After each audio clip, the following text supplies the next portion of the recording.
À Abidjan, un festival a été créé pour valoriser la vente de friperies en Côte d'Ivoire. Un cadre de bonnes affaires pour les commerçants, mais aussi d'opportunités d'objets de seconde main innovants pour les consommateurs. Et puis à Soubré, précisément dans le village de Kweiri, une mutuelle a été mise en place afin d'identifier et de réaliser des projets de développement.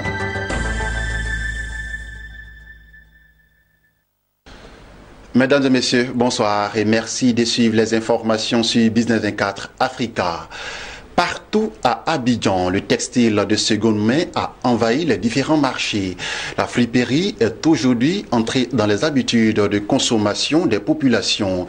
Depuis quelques jours, un festival a même été créé pour valoriser la vente de friperies en Côte d'Ivoire. Un festival qui se veut un cadre de bonnes affaires pour les commerçants et surtout une opportunité pour les consommateurs. Sandrine Bamba et Sorochelina pour le reportage.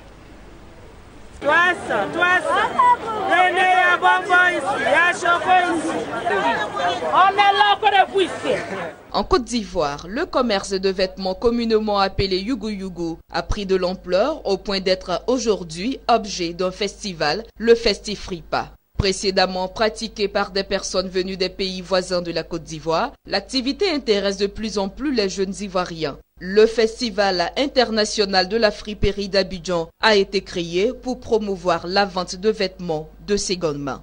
L'objectif est de faire en sorte que les Ivoiriens puissent s'adonner au métier de la friperie en Côte d'Ivoire. De manière péjorative, les gens pensent que celui qui fait la friperie, c'est quelqu'un qui est raté, qui n'a pas réussi dans la vie. Et donc nous voudrons amener la population ivoirienne à s'intéresser à ce phénomène de la friperie, tout simplement en montrant à la communauté de Côte d'Ivoire ou même internationale qu'un jeune peut se adonner à ce métier-là et s'en sortir dans la vie comme celui qui va au travail chaque matin. Ce festival de friperie à sa première édition attire depuis plus d'une semaine de nombreux clients. Le Festifripa se présente comme une bonne affaire pour ces jeunes qui ont fait de la vente de friperie un véritable business. Pour le moment, on peut dire que ça va. On constate que le chiffre d'affaires a augmenté. Ça va. En tout cas, ça marche, les clients rentrent. Selon ces consommateurs, les friperies sont généralement de bonne qualité et le prix est abordable. D'où leur intérêt pour ces vêtements importés pour la plupart d'Europe. Nous, on était de passage et puis on a vu les stands. On a décidé de venir visiter. En tout cas, les prix sont populaires. Je suis venue au marché de friperie pour pouvoir visiter. Nous avons toujours parlé de ça, ça fait plus de 3 jours maintenant. Je suis venue sur les lieux. En tout cas, bon, ça va, les prix sont abordables.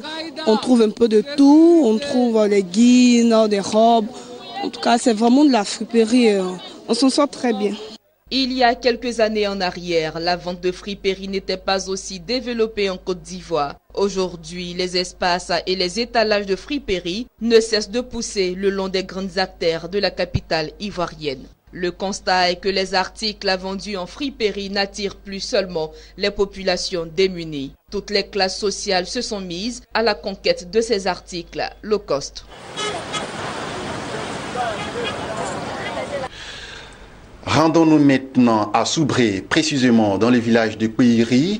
La localité s'est dotée d'une mutuelle de développement. Objectif, mutualiser les actions des fils et filles du village afin d'identifier et de réaliser des projets de développement. Le week-end dernier, le président de la mutuelle et son bureau ont été investis en présence des autorités politiques, administratives et traditionnelles de Soubré. Le compte-rendu de Kone Mamadou, notre correspondant à Soubré, dans un commentaire de Lawani Babatunde. Le président de la mutuelle de développement de Kweiri, Madou Raphaël, et son bureau exécutif ont été investis à Kweiri, localité riveraine du barrage hydraulique de Soubré.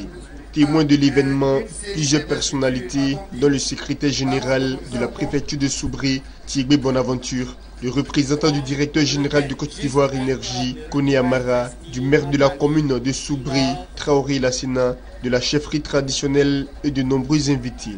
Pour le nouveau président investi, Madou Raphaël, la création de cette mutuelle est motivée par l'identification de projets dignes d'intérêt clairement définis pour le bien-être de la communauté.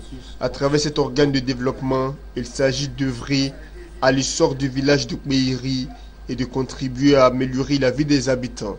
Kweiri compte tirer profit de sa situation géographique qui constitue un atout.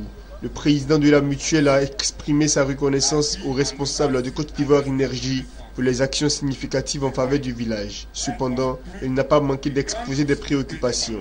Ce sont entre autres l'ouverture des rues, l'extension du réseau électrique, l'opération compteur pour tous, l'adduction d'eau potable, la construction de 3 salles de classe, d'une école maternelle, de marchés et de centres de santé avec en prime l'aménagement d'une décharge et d'un terrain de sport.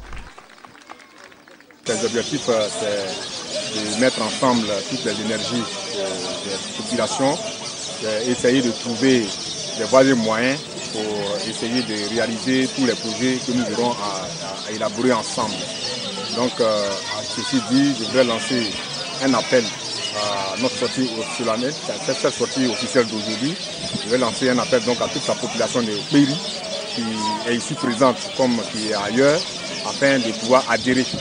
Le représentant du parrain Kone Amara a invité les populations à s'unir autour de leur mutuelle pour ouvrir des chemins d'espérance par l'instruction, la sensibilisation à l'épargne, à l'entrepreneuriat, la formation, la création d'activités économiques pour les jeunes et les femmes.